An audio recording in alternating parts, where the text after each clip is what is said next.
U zhvillua në Korçë ceremonia e ndarjes së çmimeve të Olimpiadës së 19 ballkanike studentore të matematikës, e cila u organizua për herë të parë në Shqipëri, me pjesëmarrjen e 111 studentëve nga 27 universitete të vendeve të rajonit. Studentët pjesëmarrës u testuan në njohuri të avancuara matematikore, duke sfiduar njëri tjetrin në një konkurs të nivelit të lartë akademik. Kjo ishte një ngjarje shumë e rëndësishme për universitetin tonë.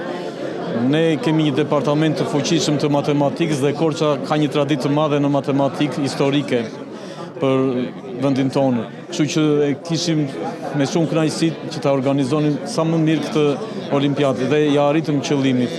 Mendojmë se ja kemi arritur qëllimit dhe njëkohësisht kemi kaluar dhe pritshmëritë si event i parë, si aktivitet i parë për studentët universitarë në Shqipëri.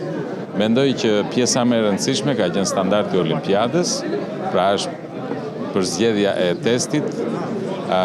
Dita e testit është shumë e rëndësishme, krijimi i gjithë standardit dhe kushtet për studentët dhe njëkohësisht pjesa e koordinimit, që është finalizimi i gjithë performancës dhe gjithë arritjes që mund të ketë një student. Bashkia e Korçës ishte një prej mbështetësve të këtij eventi, pasi gjykojmë që është shumë e rëndësishme.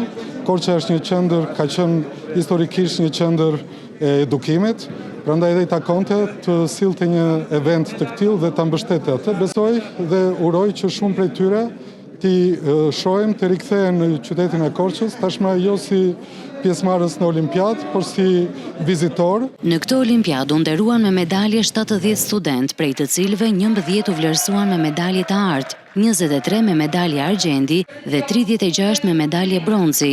Ky event u organizua nga Universiteti Fan Stilianoli në bashkëpunim me Shoqatën e Matematikës së Evropës Juglindore dhe Shoqatën Shqiptare të Matematikës.